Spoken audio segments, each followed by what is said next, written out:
ಓಂ ನಮಃ ಶಿವಾಯ್. ಭಾರತ್ ಮಾತಾ ಶಿವಶಕ್ತಿ ಅವತಾರ್ ಸತ್ಯ ಗೀತಾ ಮುರಳಿ. ಓಂ ಪಿತಾಶ್ರೀ ಶಿವ ತಂದೆಯ ನೆನಪಿದೆಯೇ? ಮುರಳಿಯ ದಿನಾಂಕ 21-3-2026. ಬೆಳಗಿನ ತರಗತಿ. Revise course 28-10-1968. ಓಂ ನಮಃ ಶಿವಾಯ. ಬುದ್ಧಿವಂತ ಮಕ್ಕಳೇ, ಮನುಷ್ಯರು ನಾಯಿಯನ್ನು ಎಷ್ಟು ಪ್ರೀತಿಸುತ್ತಾರೆ. ನಾಯಿಗೆ ಮುತ್ತು ಕೂಡ ಕೊಡುತ್ತಾರೆ. ಬಹಳ ಖುಷಿಯಾಗುತ್ತದೆ. ಈ ಕೆಲಸಗಳು ಸತ್ಯಯುಗದಲ್ಲಿ ಇರುವುದಿಲ್ಲ. ಲಕ್ಷ್ಮೀನಾರಾಯಣರು ನಾಯಿಗಳನ್ನು ಸಾಕುತ್ತಿದ್ದಾರೇನೋ? ಆದ್ದರಿಂದಲೇ ಹೇಳಲಾಗುತ್ತದೆ, ಇಲ್ಲಿ ಮನುಷ್ಯರು ಪ್ರಾಣಿಗಳಿಗಿಂತಲೂ ಕಡೆಯಾಗಿದ್ದಾರೆ. ಎಲ್ಲಿ ಪತಿಗೆ ಮುತ್ತು ಕೊಡುವುದು, ಎಲ್ಲಿ ನಾಯಿಗೆ? ತಮೋಪ್ರಧಾನ ಬುದ್ಧಿಯಾಗಿದೆ ಅಲ್ಲವೇ? ಆದ್ದರಿಂದ ಸತೋಪ್ರಧಾನರನ್ನಾಗಿ ಮಾಡುವ ತಂದೆಯನ್ನು ಕರೆಯುತ್ತಾರೆ. ಓಂ ನಮಃ ಶಿವಾಯ.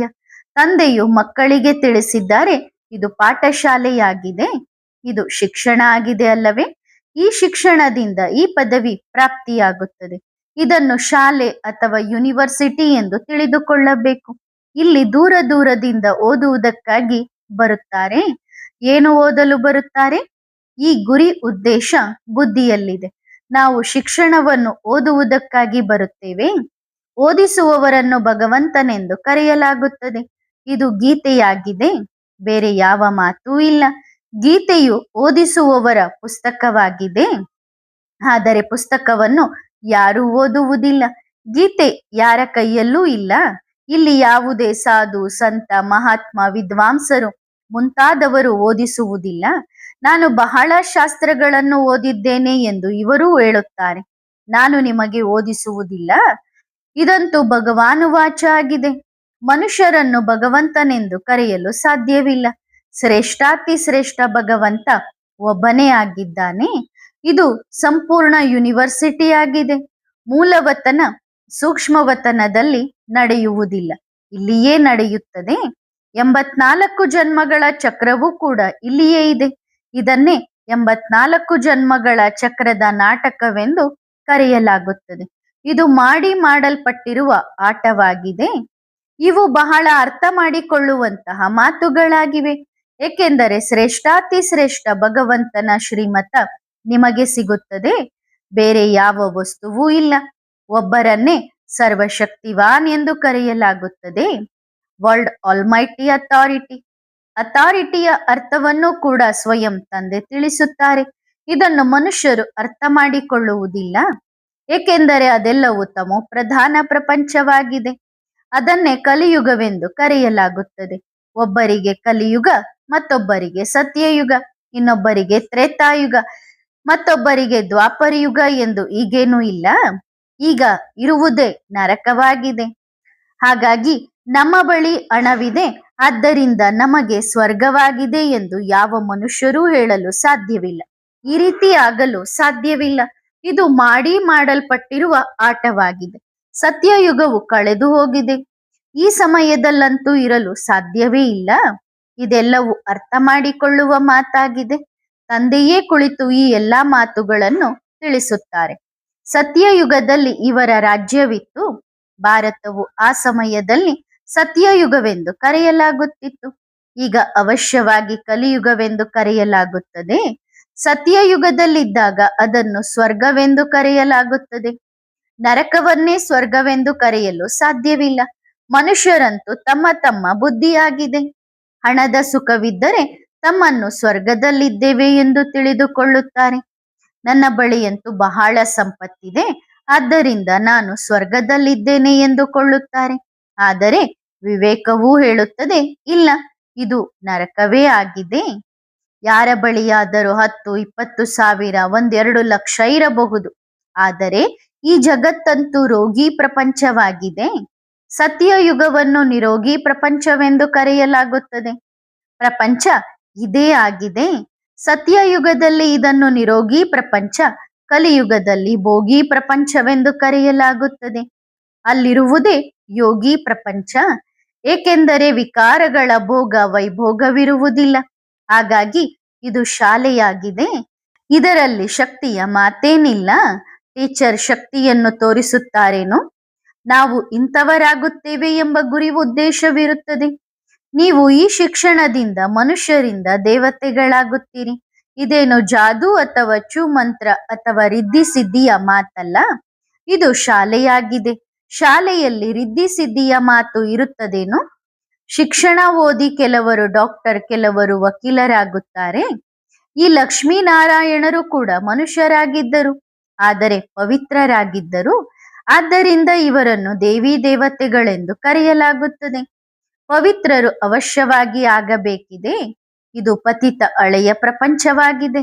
ಹಳೆಯ ಪ್ರಪಂಚವಾಗಲು ಲಕ್ಷಾಂತರ ವರ್ಷಗಳಿವೆ ಎಂದು ಮನುಷ್ಯರು ತಿಳಿದುಕೊಳ್ಳುತ್ತಾರೆ. ಕಲಿಯುಗದ ನಂತರವೇ ಸತ್ಯಯುಗ ಬರುತ್ತದೆ ಎನ್ನುತ್ತಾರೆ. ನೀವೀಗ ಸಂಗಮ ಯುಗದಲ್ಲಿದ್ದೀರಿ. ಈ ಸಂಗಮ ಯುಗದ ಬಗ್ಗೆ ಯಾರಿಗೂ ಗೊತ್ತಿಲ್ಲ. ಸತ್ಯಯುಗವಿರುತ್ತದೆ, ಕಲಿಯುಗವಿರುತ್ತದೆ ಎಂದು ತಿಳಿದುಕೊಳ್ಳುತ್ತಾರೆ. ಆದರೆ ಸತ್ಯಯುಗಕ್ಕೆ ಲಕ್ಷಾಂತರ ವರ್ಷಗಳನ್ನು ಕೊಡುತ್ತಾರೆ. ಈ ಎಲ್ಲಾ ಮಾತುಗಳನ್ನು ತಂದೆಯೇ ಬಂದು ತಿಳಿಸುತ್ತಾರೆ. ಅವರನ್ನು ಸುಪ್ರೀಂ ಸೋಲ್ ಎಂದು ಕರೆಯಲಾಗುತ್ತದೆ. ಆತ್ಮರ ತಂದೆ ಅವರನ್ನೇ ಬಾಬಾ ಎಂದು ಕರೆಯಲಾಗುತ್ತದೆ. ಬೇರೆ ಯಾವ ಹೆಸರು ಇರುವುದಿಲ್ಲ. ಬಾಬನ ಹೆಸರು ಶಿವ. ಶಿವನ ಮಂದಿರಕ್ಕೂ ಹೋಗುತ್ತಾರೆ. ಶಿವನನ್ನು ನಿರಾಕಾರನೆಂದೇ ಕರೆಯಲಾಗುತ್ತದೆ. ಅವರಿಗೆ ಮನುಷ್ಯ ಶರೀರವಿಲ್ಲ. ನೀವಾತ್ಮಗಳು ಇಲ್ಲಿ ಪಾತ್ರವನ್ನು ಅಭಿನಯಿಸಲು ಬರುತ್ತೀರಿ. ನಿಮಗೆ ಮನುಷ್ಯ ಶರೀರ ಸಿಗುತ್ತದೆ. ಅವರು ಶಿವ ಆಗಿದ್ದಾರೆ, ನೀವು ಸಾಲಿಗ್ರಾಮಗಳು. ಶಿವ ಮತ್ತು ಸಾಲಿಗ್ರಾಮಗಳ ಪೂಜೆ ಕೂಡ ಆಗುತ್ತದೆ, ಏಕೆಂದರೆ ಚೈತನ್ಯರಾಗಿ ಹೋಗಿದ್ದಾರೆ. ಏನಾದರೂ ಮಾಡಿ ಹೋಗಿದ್ದಾರೆ, ಅದಕ್ಕೆ ಅವರ ಹೆಸರು ಕೀರ್ತಿಯನ್ನು ಗಾಯನ ಮಾಡಲಾಗುತ್ತದೆ. ಅಥವಾ ಲಕ್ಷ್ಮೀನಾರಾಯಣರನ್ನು ಪೂಜಿಸಲ್ಪಡುತ್ತಾರೆ.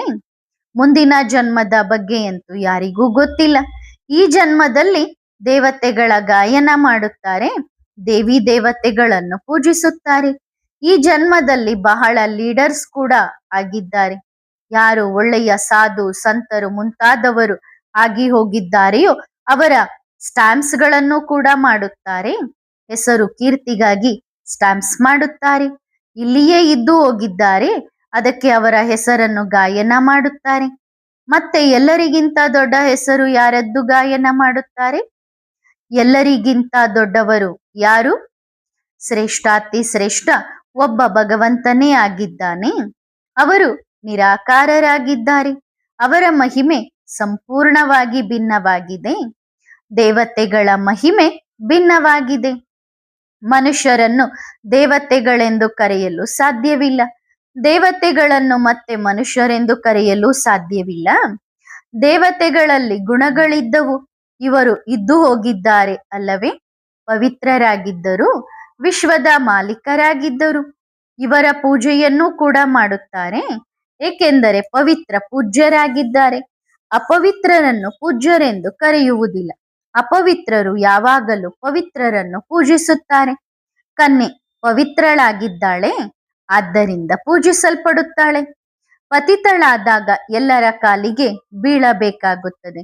ಈ ಸಮಯದಲ್ಲಿ ಎಲ್ಲರೂ ಪತಿತರಾಗಿದ್ದಾರೆ. ಸತ್ಯಯುಗದಲ್ಲಿ ಎಲ್ಲರೂ ಪಾವನರಾಗಿದ್ದರು. ಅದು ಪವಿತ್ರ ಪ್ರಪಂಚವೇ ಆಗಿದೆ. ಅಂದರೆ ಸತ್ಯಯುಗ ಪವಿತ್ರ ಪ್ರಪಂಚ ಆಗಿದೆ. ಕಲಿಯುಗವು ಪತಿತ ಪ್ರಪಂಚವಾಗಿದೆ. ಅದಕ್ಕೆ ಅವರನ್ನು ಕರೆಯುತ್ತಾರೆ, ಅಂದ್ರೆ ಭಗವಂತನನ್ನ ಕೂಗಿ ಕರೆಯುತ್ತಾರೆ. ಪವಿತ್ರರಾಗಿದ್ದಾಗ ಪತಿತ ಪಾವನನನ್ನು ಕರೆಯುವುದಿಲ್ಲ. ತಂದೆ ಸ್ವತಃ ಹೇಳುತ್ತಾರೆ, ಸುಖದಲ್ಲಿ ನನ್ನನ್ನು ಯಾರೂ ನೆನಪು ಮಾಡುವುದಿಲ್ಲ. ಭಾರತದ ಮಾತೆ ಆಗಿದೆ ಅಲ್ಲವೇ? ಈ ಸಮಯದಲ್ಲಿ ಪತಿತವಾಗಿದೆ. ಭಾರತವೇ ಪಾವನವಾಗಿತ್ತು. ಪಾವನ ದೇವತೆಗಳನ್ನು ನೋಡಬೇಕೆಂದರೆ ಹೋಗಿ ಮಂದಿರಗಳಲ್ಲಿ ನೋಡಿರಿ. ದೇವತೆಗಳೆಲ್ಲರೂ ಪಾವನರಾಗಿದ್ದಾರೆ. ಅವರಲ್ಲಿ ಯಾರು ಮುಖ್ಯ ಹೆಡ್ಸ್ಗಳು ಆಗಿದ್ದಾರೋ, ಅಂದರೆ ದೇವತೆಗಳಲ್ಲೂ ಯಾರು ಮುಖ್ಯ ದೇವತೆಗಳಿದ್ದಾರೋ ಅವರನ್ನು ಮಂದಿರಗಳಲ್ಲಿ ತೋರಿಸುತ್ತಾರೆ. ಈ ಲಕ್ಷ್ಮೀನಾರಾಯಣರ ರಾಜ್ಯದಲ್ಲಿ ಎಲ್ಲರೂ ಪವಿತ್ರರಾಗಿದ್ದರು.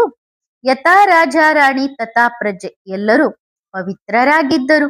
ಈ ಸಮಯದಲ್ಲಿ ಯಥಾ ರಾಜ ರಾಣಿ ಪತಿತ, ತಥಾ ಪ್ರಜೆ ಪತಿತ ಆಗಿದ್ದಾರೆ. ಎಲ್ಲರೂ ಕೂಗುತ್ತಿರುತ್ತಾರೆ, ಹೇ ಪತಿತ ಪಾವನ, ನೀನು ಬಾ ಎಂದು ಕರೆಯುತ್ತಾರೆ. ಕೃಷ್ಣನನ್ನು ಸನ್ಯಾಸಿಗಳು ಒಪ್ಪುವುದೇ ಇಲ್ಲ. ಸನ್ಯಾಸಿಗಳು ಕೃಷ್ಣನನ್ನು ಎಂದಿಗೂ ಭಗವಂತ ಅಥವಾ ಬ್ರಹ್ಮ ಎಂದು ಕರೆಯುವುದಿಲ್ಲ. ಭಗವಂತನು ನಿರಾಕಾರನೆಂದು ಅವರು ತಿಳಿದುಕೊಳ್ಳುತ್ತಾರೆ. ಅವರ ಚಿತ್ರವನ್ನೂ ಕೂಡ ನಿರಾಕಾರನ ಮಾದರಿಯಲ್ಲಿ ಪೂಜಿಸಲಾಗುತ್ತದೆ. ಅವರ ಸರಿಯಾದ ಹೆಸರು ಶಿವ. ನೀವು ಆತ್ಮಗಳು ಇಲ್ಲಿಗೆ ಬಂದು ಶರೀರವನ್ನು ಧಾರಣೆ ಮಾಡಿಕೊಂಡಾಗ ನಿಮ್ಮ ಹೆಸರನ್ನು ಇಡಲಾಗುತ್ತದೆ. ಆತ್ಮ ಅಂತೂ ಆತ್ಮವೇ ಆಗಿದೆ. ಆತ್ಮವನ್ನು ಹೇಗೆ ತಾನೇ ಹೇಳಲು ಸಾಧ್ಯ? ಆದ್ದರಿಂದ ಶರೀರಕ್ಕೆ ಹೆಸರನ್ನು ಇಡಲಾಗುತ್ತದೆ. ಆತ್ಮವು ಅವಿನಾಶಿಯಾಗಿದೆ, ಈ ಶರೀರ ವಿನಾಶಿಯಾಗಿದೆ.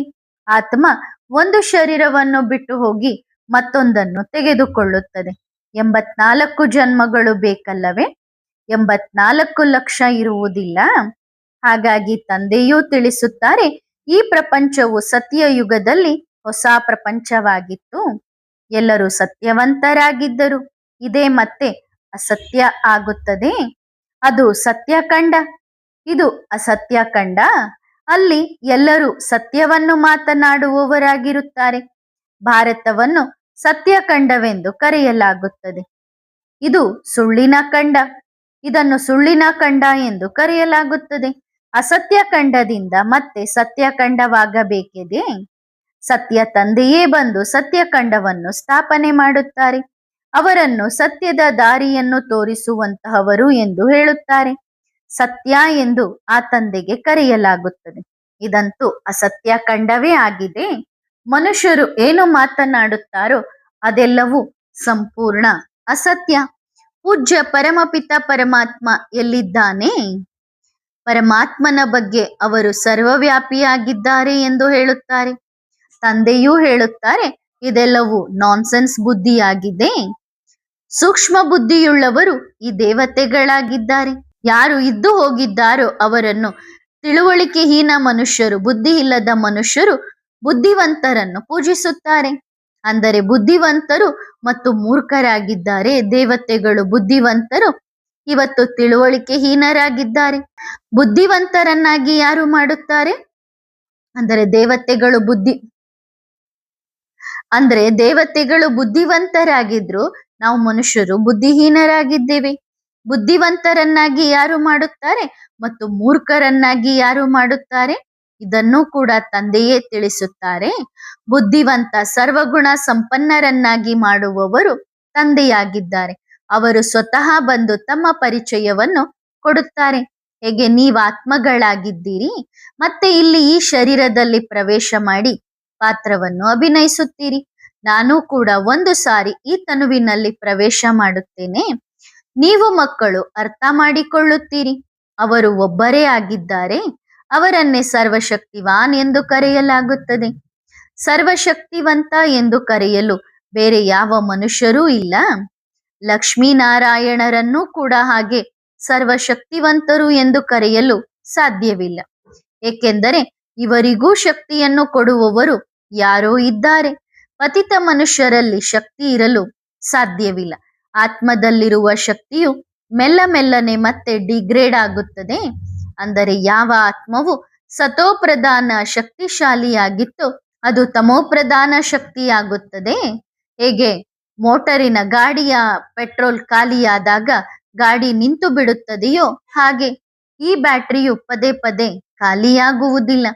ಇದಕ್ಕೆ ಪೂರ್ತಿ ಸಮಯ ಸಿಗುತ್ತದೆ. ಕಲಿಯುಗದ ಅಂತ್ಯದಲ್ಲಿ ಬ್ಯಾಟರಿ ತಣ್ಣಗಾಗುತ್ತದೆ. ಯಾರು ಮೊದಲು ಸತೋಪ್ರಧಾನ ವಿಶ್ವದ ಮಾಲೀಕರಾಗಿದ್ದರೋ ಅವರು ತಮೋಪ್ರಧಾನ ಆಗಿರುವ ಕಾರಣ ಶಕ್ತಿ ಕಡಿಮೆಯಾಗುತ್ತದೆ. ಶಕ್ತಿಯೇ ಇರುವುದಿಲ್ಲ. ವರ್ತ್ ನಾಟ್ ಎ ಪೆನಿ ಆಗುತ್ತಾರೆ. ಭಾರತದಲ್ಲಿ ದೇವಿ ದೇವತಾ ಧರ್ಮ ಇದ್ದಾಗ ಬೆಲೆಯುಳ್ಳವರಾಗಿದ್ದರು. ಧರ್ಮದಲ್ಲಿ ಶಕ್ತಿ ಇದೆ ಎಂದು ಕರೆಯಲಾಗುತ್ತದಲ್ಲವೇ? ಆದಿ ಸನಾತನ ದೇವಿ ದೇವತಾ ಧರ್ಮದಲ್ಲಿ ಶಕ್ತಿ ಇದೆ. ವಿಶ್ವದ ಮಾಲೀಕರಾಗಿದ್ದರು. ಯಾವ ಶಕ್ತಿ ಇತ್ತು? ಯಾವುದೇ ಜಗಳವಾಡುವ ಮುಂತಾದ ಶಕ್ತಿ ಇರಲಿಲ್ಲ. ಶಕ್ತಿಯು ಸರ್ವಶಕ್ತಿವಂತ ತಂದೆಯಿಂದ ಸಿಗುತ್ತದೆ. ಶಕ್ತಿ ಎಂದರೆ ಏನು ಎನ್ನುವುದನ್ನು ತಂದೆಯೂ ತಿಳಿಸುತ್ತಾರೆ. ಮಧುರಾತಿ ಮಧುರ ಮಕ್ಕಳೇ, ನಿಮ್ಮ ಆತ್ಮವು ಸತೋಪ್ರಧಾನವಾಗಿತ್ತು, ಈಗ ತಮೋಪ್ರಧಾನವಾಗಿದೆ. ಜನ್ಮಗಳನ್ನು ತೆಗೆದುಕೊಳ್ಳುತ್ತಾ ಈಗ ತಮೋಪ್ರಧಾನರಾಗುತ್ತಾ ಹೋಗಿದ್ದೀರಿ. ಈಗ ಶಕ್ತಿಯು ವಿಶ್ವದ ಮಾಲೀಕನ ಬದಲಾಗಿ ವಿಶ್ವದ ಗುಲಾಮರನ್ನಾಗಿ ಮಾಡಿದೆ. ಅಂದ್ರೆ ನಿಮ್ಮೊಳಗಿರೋ ಈ ಶಕ್ತಿ ಮಾಲೀಕರಾಗೋ ಬದಲು ನಿಮ್ಮನ್ನ ಗುಲಾಮರನ್ನಾಗಿ ಮಾಡಿದೆ. ತಂದೆಯೂ ತಿಳಿಸುತ್ತಾರೆ, ಈ 5 ವಿಕಾರಗಳ ರೂಪದ ರಾವಣನು ನಿಮ್ಮ ಶಕ್ತಿಯನ್ನು ಕಸಿದುಕೊಳ್ಳುತ್ತಾನೆ. ಆದ್ದರಿಂದ ಭಾರತವಾಸಿಗಳು ಕಂಗಾಲಾಗಿದ್ದಾರೆ. ಸನ್ಯಾಸಿಗಳು ಮುಂತಾದವರಲ್ಲಿ ಬಹಳ ಶಕ್ತಿ ಇದೆ ಎಂದು ತಿಳಿದುಕೊಳ್ಳಬೇಡಿ. ಅದು ಶಕ್ತಿಯಲ್ಲ, ಇದು ಆತ್ಮಿಕ ಶಕ್ತಿಯಾಗಿದೆ. ಇದು ಸರ್ವಶಕ್ತಿವಂತ ತಂದೆಯೊಂದಿಗೆ ಯೋಗವನ್ನು ಜೋಡಿಸುವುದರಿಂದ ಈ ಆತ್ಮಿಕ ಶಕ್ತಿ ಸಿಗುತ್ತದೆ. ಸೈನ್ಸ್ ಮತ್ತು ಸೈಲೆನ್ಸ್ನ ನಡುವಿನ ಯುದ್ಧ ಈ ಸಮಯದಲ್ಲಿ ನಡೆಯುತ್ತಿರುವಂತಿದೆ. ನೀವು ಸೈಲೆನ್ಸ್ನಲ್ಲಿ ಹೋಗುತ್ತೀರಿ, ಅದರ ಬಲವು ನಿಮಗೆ ಸಿಗುತ್ತಿದೆ. ಶಾಂತಿಯ ಶಕ್ತಿಯನ್ನು ತೆಗೆದುಕೊಂಡು ಶಾಂತಿಯ ಪ್ರಪಂಚಕ್ಕೆ ಹೊರಟು ಹೋಗುತ್ತೀರಿ. ತಂದೆಯನ್ನು ನೆನಪು ಮಾಡಿರಿ, ತಮ್ಮನ್ನು ಶರೀರದಿಂದ ಡಿಟ್ಯಾಚ್ ಮಾಡಿಕೊಳ್ಳುತ್ತೀರಿ. ಭಕ್ತಿ ಮಾರ್ಗದಲ್ಲಿ ಭಗವಂತನ ಬಳಿ ಹೋಗುವುದಕ್ಕಾಗಿ ನೀವು ಬಹಳಷ್ಟು ತಲೆ ಕೆಡಿಸಿಕೊಂಡಿದ್ದೀರಿ. ಆದರೆ ಕಲ್ಲು ಮಣ್ಣುಗಳಲ್ಲಿ ಸರ್ವವ್ಯಾಪಿ ಎಂದು ಹೇಳಿದ್ದಾರೆ. ಹಾಗಾಗಿ ಯಾವುದೇ ದಾರಿ ಸಿಗುವುದೇ ಇಲ್ಲ. ನೀವು ತಮೋಪ್ರಧಾನರಾಗಿದ್ದೀರಿ. ಇದಂತೂ ಶಿಕ್ಷಣ ಆಗಿದೆ. ಶಿಕ್ಷಣವನ್ನು ಶಕ್ತಿ ಎಂದು ಕರೆಯುವುದಿಲ್ಲ. ತಂದೆಯೂ ಹೇಳುತ್ತಾರೆ, ಮೊದಲಂತೂ ಪವಿತ್ರರಾಗಿರಿ ಮತ್ತು ಸೃಷ್ಟಿ ಚಕ್ರವು ಹೇಗೆ ತಿರುಗುತ್ತದೆ ಅದರ ಜ್ಞಾನವನ್ನು ಅರ್ಥ ಮಾಡಿಕೊಳ್ಳಿರಿ. ಜ್ಞಾನ ಸಾಗರ ತಂದೆಯೇ ಆಗಿದ್ದಾರೆ. ಇದರಲ್ಲಿ ಶಕ್ತಿಯ ಮಾತೇ ಇಲ್ಲ. ನಾಲೆಡ್ಜ್ ಎಂದರೆ ಜ್ಞಾನವೆಂದು ಕರೆಯಲಾಗುತ್ತದೆ. ಸೃಷ್ಟಿ ಚಕ್ರವು ಹೇಗೆ ತಿರುಗುತ್ತದೆ ಎಂದು ಮಕ್ಕಳಿಗೆ ಗೊತ್ತಿಲ್ಲ. ನೀವು ಪಾತ್ರಧಾರಿಗಳಾಗಿದ್ದೀರಿ ಅಲ್ಲವೇ? ಇದು ಬೇಹದ್ದಿನ ಡ್ರಾಮಾ ಆಗಿದೆ. ಮೊದಲು ಮನುಷ್ಯರ ನಾಟಕ ನಡೆಯುತ್ತಿತ್ತು, ಅದರಲ್ಲಿ ಬದಲಾವಣೆಗಳನ್ನು ಮಾಡಬಹುದಿತ್ತು. ಈಗಂತೂ ಮತ್ತೆ ಸಿನಿಮಾ ಬಂದಿದೆ. ತಂದೆಗೂ ಕೂಡ ಬಯೋಸ್ಕೋಪ್ನ ಅಂದರೆ ಸಿನಿಮಾದ ಉದಾಹರಣೆ ಕೊಟ್ಟು ತಿಳಿಸುವುದು ಸುಲಭವಾಗುತ್ತದೆ. ಅದು ಚಿಕ್ಕ ಸಿನಿಮಾ, ಇದು ದೊಡ್ಡ ಸಿನಿಮಾ. ನಾಟಕದಲ್ಲಿ ಪಾತ್ರಧಾರಿಗಳು ಮುಂತಾದವರನ್ನು ಚೇಂಜ್ ಮಾಡಬಹುದು, ಆದರೆ ಈ ನಾಟಕ ಅನಾದಿ ಡ್ರಾಮಾ ಆಗಿದೆ. ಇದು ಒಂದು ಸಾರಿ ಶೂಟಿಂಗ್ ಆದದ್ದು ಮತ್ತೆ ಬದಲಾಗಲು ಸಾಧ್ಯವಿಲ್ಲ. ಕಾಯಿಲೆ ಮುಂತಾದವು ಏನೇನಿದೆಯೋ ಅದೆಲ್ಲವೂ ರಿಪೀಟ್ ಆಗುತ್ತದೆ. ಈ ಇಡೀ ಪ್ರಪಂಚವು ಬೇಹದ್ದಿನ ಬಯೋಸ್ಕೋಪ್ ಆಗಿದೆ. ಶಕ್ತಿಯ ಮಾತಂತೂ ಇಲ್ಲವೇ ಇಲ್ಲ. ಅಂಬೆಯನ್ನು ಶಕ್ತಿ ಎಂದು ಕರೆಯುತ್ತಾರೆ, ಆದರೂ ಹೆಸರಂತೂ ಇದೆಯಲ್ಲವೇ? ಅವರನ್ನು ಅಂಬೆ ಎಂದು ಏಕೆ ಕರೆಯುತ್ತಾರೆ? ಅವರು ಏನು ಮಾಡಿ ಹೋಗಿದ್ದಾರೆ? ಈಗ ನೀವು ಅರ್ಥ ಮಾಡಿಕೊಳ್ಳುತ್ತೀರಿ. ಲಕ್ಷ್ಮಿಯನ್ನು ಸತ್ಯಯುಗದಲ್ಲಿ ಇರುತ್ತಾರೆ ಎಂದು ತಿಳಿದುಕೊಳ್ಳುತ್ತಾರೆ. ಅಂಬೆ ಯಾವಾಗ ಇದ್ದು ಹೋಗಿದ್ದಾರೆ ಎಂದು ಯಾರಿಗೂ ಗೊತ್ತಿಲ್ಲ. ಜ್ಞಾನ ಇಲ್ಲ, ಆದ್ದರಿಂದಲೇ ಅಂಧಶ್ರದ್ಧೆಯ ಪೂಜಾರಿಗಳೆಂದು ಕರೆಯಲಾಗುತ್ತದೆ. ಯಾರ ಪೂಜೆಯನ್ನು ಮಾಡುತ್ತಾರೋ ಅವರ ಜೀವನ ಚರಿತ್ರೆಯನ್ನು ತಿಳಿದುಕೊಳ್ಳಬೇಕಲ್ಲವೇ? ಎಷ್ಟೊಂದು ಕುರುಡು ನಂಬಿಕೆ ಆಗಿದೆ. ಇಂದು ಲಕ್ಷ್ಮಿಯನ್ನು ಪೂಜಿಸುತ್ತಾರೆ, ನಾಳೆ ಅಂಬೆಯನ್ನು ಪೂಜಿಸುತ್ತಾರೆ, ನಾಡಿದ್ದು ಕಾಳಿಯನ್ನು. ಚಂಡಿಕಾದೇವಿಯ ಜಾತ್ರೆ ಕೂಡ ನಡೆಯುತ್ತದೆ. ಈಗ ನೀವು ಅರ್ಥ ಮಾಡಿಕೊಳ್ಳುತ್ತೀರಿ, ಅತ್ಯುನ್ನತ ಅಂಬೆ ಮತ್ತು ಲಕ್ಷ್ಮಿಯಾಗಿದ್ದಾರೆ. ಅಂಬೆಯೇ ಮತ್ತೆ ಲಕ್ಷ್ಮಿಯಾಗಿದ್ದಾಳೆ. ಇದನ್ನು ಕೂಡ ನೀವು ಈಗ ಅರ್ಥ ಮಾಡಿಕೊಳ್ಳುತ್ತೀರಿ. ನೀವು ಜ್ಞಾನಪೂರ್ಣ ಕೂಡ ಆಗುತ್ತೀರಿ ಮತ್ತು ನಿಮಗೆ ಪವಿತ್ರತೆಯನ್ನು ಕೂಡ ಕಲಿಸುತ್ತಾರೆ. ಆ ಪವಿತ್ರತೆಯು ಅರ್ಧಕಲ್ಪ ನಡೆಯುತ್ತದೆ. ಮತ್ತೆ ತಂದೆಯೇ ಬಂದು ಪವಿತ್ರತೆಯ ದಾರಿಯನ್ನು ತೋರಿಸುತ್ತಾರೆ. ತಂದೆಯೇ ನೀವು ಬಂದು ದಾರಿಯನ್ನು ತೋರಿಸಿರಿ ಮತ್ತು ಗೈಡ್ ಕೂಡ ಆಗಿ ಎನ್ನುವುದಕ್ಕಾಗಿ ತಂದೆಯನ್ನು ಕರೆಯುತ್ತಾರೆ. ಅವರು ಪರಮಪಿತ ಪರಮಾತ್ಮ, ಸುಪ್ರೀಂ ಸೋಲ್.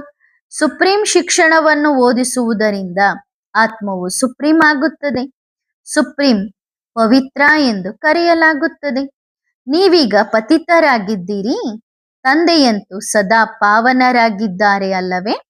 ವ್ಯತ್ಯಾಸವಿದೆ ತಾನೆ? ಆ ಎವರ್ ಪಾವನರು ಯಾವಾಗ ಬರುತ್ತಾರೋ ಆಗಲೇ ಎಲ್ಲರಿಗೂ ಆಸ್ತಿಯನ್ನು ಕೊಡುತ್ತಾರೆ.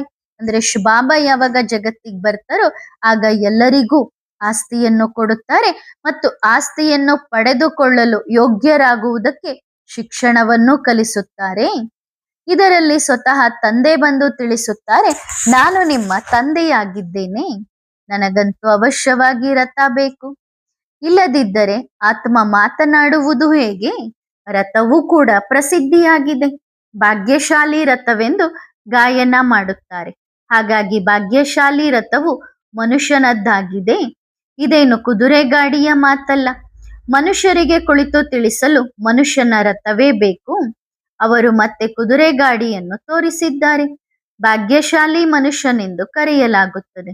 ಇಲ್ಲಿ ಕೆಲವೊಮ್ಮೆ ಪ್ರಾಣಿಗಳಿಗೂ ಬಹಳ ಒಳ್ಳೆಯ ಸೇವೆಯಾಗುತ್ತದೆ, ಆದರೆ ಮನುಷ್ಯರಿಗೆ ಆಗುವುದಿಲ್ಲ.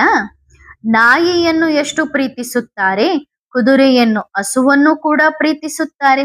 ನಾಯಿಗಳಿಗೆ ಇಂಜೆಕ್ಷನ್ ಕೊಡಿಸುತ್ತಾರೆ.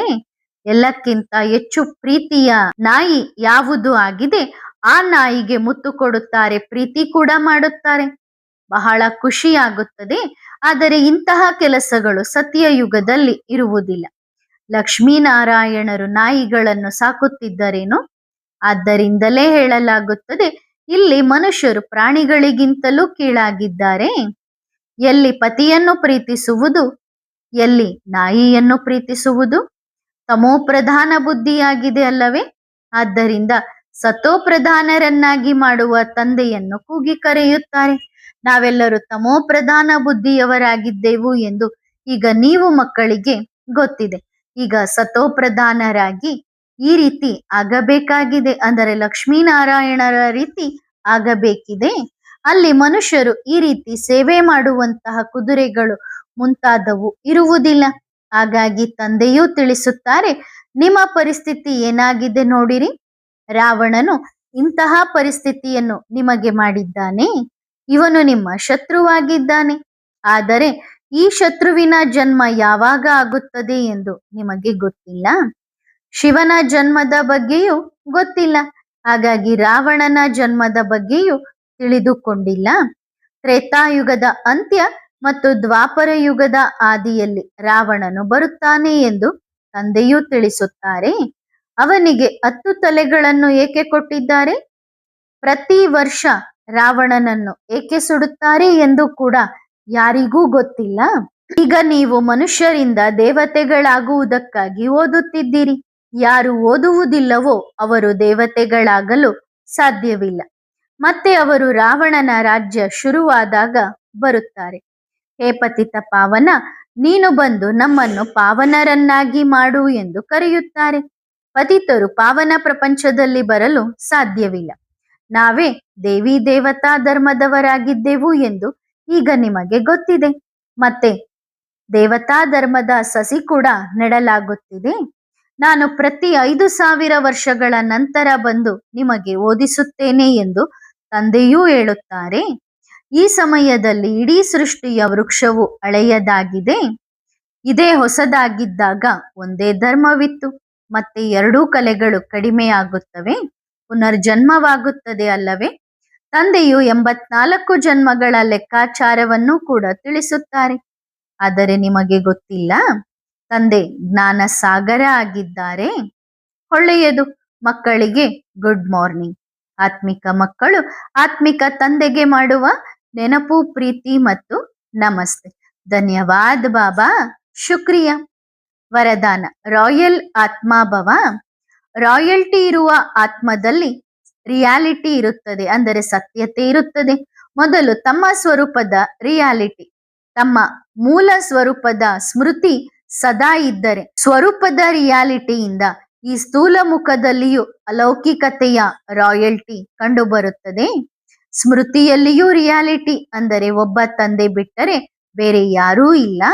ಈ ರಿಯಾಲಿಟಿಯ ಸ್ಮೃತಿಯಿಂದ ಕರ್ಮದಲ್ಲಿ ಅಥವಾ ಮಾತಿನಲ್ಲಿ ರಾಯಲ್ಟಿ ಕಂಡುಬರುತ್ತದೆ. ಮತ್ತು ಇಂತಹ ರಾಯಲ್ಟಿ ಉಳ್ಳವರು ಸದಾ ದಾತರಾಗಿರುತ್ತಾರೆ. ಯಾವುದೇ ರೀತಿಯ ಮಾಯಾವಿ ಆಕರ್ಷಣೆಯ ಕಡೆಗೆ ಸಂಕಲ್ಪದ ಮೂಲಕವೂ ಬಾಗುವುದಿಲ್ಲ, ಅಂದರೆ ಪ್ರಭಾವಿತರಾಗುವುದಿಲ್ಲ. ಒಳ್ಳೆಯದು. ಓಂ ನಮಃ ಶಿವಾಯ.